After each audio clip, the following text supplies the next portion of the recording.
everyone, welcome back to Pommy and Oz. Hope we're all doing absolutely awesome today. It's Wednesday, we're halfway through the working week, so hope you're surviving that. We're, 30 days away, just under 30 days away from round one beginning, which is going to be super exciting. We're smashing them out with a double upload today, so first of all, happy birthday to my son, 7 years old today, Zane, the youngest, so... Bit of a change of schedule. We're going to go live tonight. We'll do it next week. I totally forgot when I was doing scheduling because I'm a bad guy. So there we are. But we're going to do GWS today. Some points of note. If you are liking the content, make sure you like, you subscribe, all that malarkey. We are doing a giveaway on the 4th, which is for an AFL Guernsey of your choice. Or a sport Guernsey of your choice. We'll change it up there. That's a members-only stream giveaway. So make sure, if you want to do that, be a member by the 4th. Link is in the description to do that. It only costs the cost of a cup of coffee. So that's pretty cool. So let's get straight in to having a look at GWS. So what we've gone is the fullback line. A tough one at fullback in the key positions either, because Phil Davies, you don't know quite where he is with injury. Are they going to stick with that?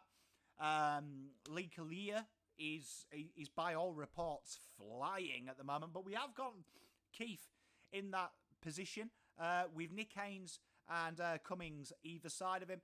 Haynes intercepts, genius, real strong, good user as well. Cummings, has really kind of developed into that kind of very tough one-on-one defender, handling them horrible shape people. And Keith, steady. When we talk about the key positions, I do think a lot of times people try and reinvent the wheel. A lot of the top clubs play these really multi-dimensional key position players.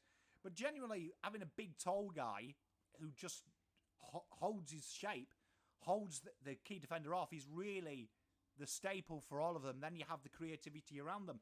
Melbourne are a great example of that with Petty, a big monster of a bloke, takes a defender, allowing May and Lever to work off him and take the other guy and then interchange and trying to look for them intercepts and them opportunities, which is what I think Keith allows Haynes to do. If that's Aaliyah, makes it a bit more stronger, doesn't it, in the intercept game and stuff like that. So I think, for me, if I was GWS coach, I'd go with safety first over that. And I do think Leakey's going to be a quality. But that is the full back line there. We come to the half back line where the magic happens. Connor Dunn, half pom. So he's a friend of this channel. We do love him. Really impressed with this kid's development over the last couple of seasons. He's really, I think, held himself in great stead. And really shone, I feel, in the last couple of years. And it's a real nice development. Real tricky on the deck. Good turn of pace. He isn't scared to take the game on. And I think he's kind of one of them, again, underrated players. I think maybe outside of GWS, people don't really watch a lot of GWS games. I don't know what it is, but I always think he catches the eye and got a bit of a soft spot for him as well. Sammy Taylor, I thought he was impeccable last year and a real well-deserved AA, I felt as well. I had him, much to people's surprise, in my All-Australian team.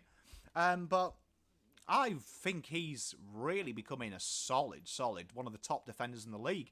And it's great to see. He's good in the air, good one-on-one. He peels off just at the right time. And he's like the modern-day key defenders that we're talking about, who has that point of difference and is multifaceted. So I'm a huge fan of Taylor. And I've chosen Whitfield here, the Swiss Army knife for footballers, isn't he? He can play just about anywhere, wing, on the ball, high half forward. I've started him here at half-back. I think it allows the natural rotation. But I think the back six, although he's very well balanced, although probably not exciting on paper, apart from maybe a few names, I think it does exactly what it says on the tin, and it's a solid backline. My question with GWS is more its depth than its best 22, and also maybe its coaching and its tactical in game. But the centre line, Callaghan and Ash as my wingers, I really like these two, and I really do like Callaghan. I think he's again another guy that kind of goes under the radar, but real steady, developing his game very well, and I think if he can add some goals to it as well, which there is a lot of goals in the midfield, and we're going to talk about that a bit later in the video, I think they've got it. Ash as well, real good direct, real good engine as well, works both of them flanks really well. So I like their wingers. I think there's enough there for them to do a bit of damage. And I've gone Cal Ward in the middle. Again, we talk about goal-kicking mids. Maybe a bit undersized for a centreman, but, he seems to rotate there. GWS seem to love a rotation. It'll be interesting what Kingsley does. And he's probably his first time of having a bite at the GWS list. You should see it implemented now. But I think you've got to play Ward, and I think he is one of the guys that really impresses me in the GWS midfield, more so than Whitfield, Kelly, and Cornelio, because I just think his output is always consistent, and he's just a very, very good footballer. He does the simple things well, so I'm a big fan of Wardy. We go to the half-forward line. Toby Green, love him, hate him. Guy's a very good footballer, though, isn't he? I mean, you've got to admit, while you've got a player like Toby Green in, you've always got a chance in-game, and I think Toby Green is a terrific footballer. He would make the 18 of every side in the competition. And, if they can just get them full games out of him, avoiding suspension and them little niggles, he's a real potent piece of the jigsaw and allows them to be in the opportunity whenever he is. Cornelio, I've gone half forward. Like I say, I think they'll heavily rotate their midfield. It hasn't seemed to have changed too much under Kingsley, and I don't expect it to, because I think when you look at their list makeup, that is all they've got. So for me, Cornelio and Green, I think that's a good little combo. And, the wonderful thing about their midfield is everyone can float through there.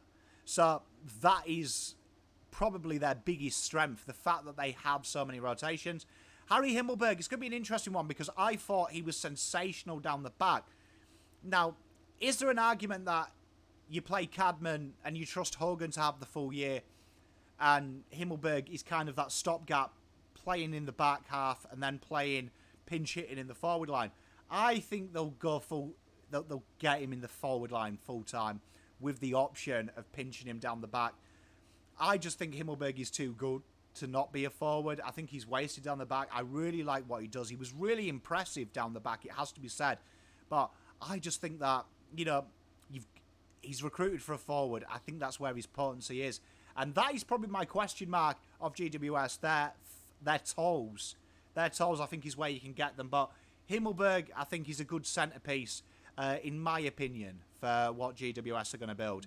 Then we go to the full forward line. And you look at it here, you've got some talent. We've got Daniels and Bedford. I think Bedford will start. A good little acquisition for Melbourne. I think it really suits what they need. I really like Daniels. I think he's one of them guys that kind of goes under the radar as well. A real good squad player. Defensively very sound. Bedford, I think he's going to really embrace the opportunity. And Hogan is that anomaly, isn't he? He's the Danaher of GWS, because there's no doubt about his talent on his day. On his day, he can turn it on. Now, with the new coaching staff at GWS, has he got the faith? I think he has. And I think he's in the right setup. I think that when you look at the coaching staff there, where they've come from, they've got a very player-first mentality, and I think they're going to bring that to GWS. And I think you're maybe going to start to see GWS become more of a retention club, as opposed to kind of like this conveyor belt they have every year. Hogan's in the perfect place, because I think this is his last opportunity at AFL level, in my honest opinion. I don't think anyone else will take a chance on him. If he can get it right, Himmelberg and him is really tasty, particularly with Cadman coming through and allowing him to play as that third tall, which is probably the way you want to make Cadman come into it with less pressure. I wouldn't feel happy Cadman playing round one as one of the key position players and taking all that pressure on. So I think Hogan is a very key point of GWS, and one that I'm intrigued, because you want him to do well. The followers, Braden Bruce. This is C. Jesse Hogan. If he can stay fit, there's no doubt about the guy's talent. He can compete, as he's proven in his career, with the best. It's about getting that continuity. He's either suspended or he's injured. So for me, I like Bruce. I think Madden's got a job there, and he's one guy that he's not in my one to watch, but one that, if you are a GWS fan, keep an eye on him, because I really like Madden. I think he's the perfect size. I think he's got a lot of talent. Probably not this year or next year, but he'll build very quickly, and I'm pretty sure he will be the numero uno by late 2024, 2025. Green and Kelly, Tom Green, what a player. What an acquisition. He's tough. He looks ready-made. He didn't look out of place from the day he's debuted to now, and probably now in the key pillar. And you can understand why Hopper went when you've got Green, because I think Green is a better footballer. Pound for pound. He's just as tough, just as Ox-like, but he is quite silky when he needs to be. And Kelly's another one of them ones that ever since he was linked with North Melbourne, he hasn't quite gone up a gear. He stayed at a high level.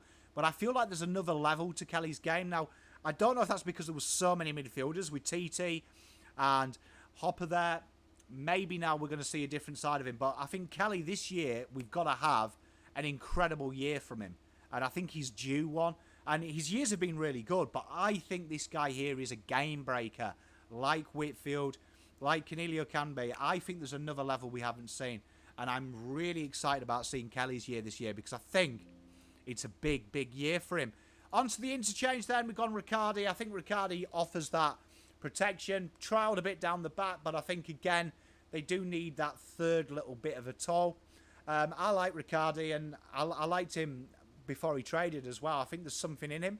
And it'd be interesting to see what he does. Perryman. Excited about Perryman's acquisition. He's another utility type player who can play just about anywhere, wherever you put him. And I think he's the perfect interchange bench, particularly with that 23rd man. It means that you can maybe focus the 23rd man in a set place, like whether that's, you know, a crafty small to run them ragged late in. Maybe that's someone like a Cadman. Do you know what I mean? And you swing Himmelberg back down the back. It's be an interesting one what they do. Kennedy, again, another versatile player. I like Kennedy. What you see is what you get. It's not too exciting. It's not trash, though. It's just real steady, and I think there's a real more development in him as well. He's really starting to build into his role. And Lloydie, I think this is where, you know, I think they are someone exciting, short, and they've got some really exciting players there. Darcy Jones is one that I want you to watch out for. I think he could be terrific for them, but Lloydie, he takes the last spot. And then we go to the ones to watch, and I think there's some really exciting ones here, but we've gone Aaron Cadman first. Do I think he's round one ready? I wouldn't be against him playing round one. I just think that, you know, GWS want to wean these guys in. Very, very good player, though. Very good player. And I think, you know, that third tall is the role for him. I think that's the perfect role. And he's got a really good role model.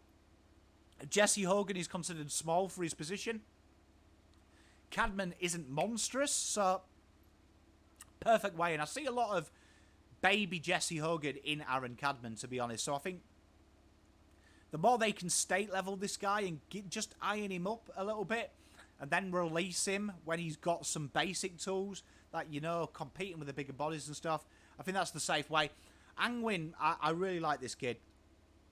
And he's one that I think will be looking at the players there who are probably over 25 and thinking, I can sneak in here. I'm deserved. Lee Kalia, absolute terrific footballer and someone that I really want you to keep. And he's probably stiff not to make the round one side. Real good. I've heard by all reports he's flying in training. So definitely one that I'm going to have a very keen focus on this year. And James Peatlim, he's another player that, you know, really is flourishing with a little bit of love. And I think there's a lot of development there as well. Only 22 years old from memory as well. So I think there's a lot there. So there, 4 of the guys that I'll definitely be keeping an eye on. But that is GWS. If you are a GWS fan, welcome to you. Let me know in the comments what you think of my 22. Love to chat about it. And have a great year as well, except against the Blues. But until next time, see you this evening with the Hawthorn video, which has been much requested. Much love.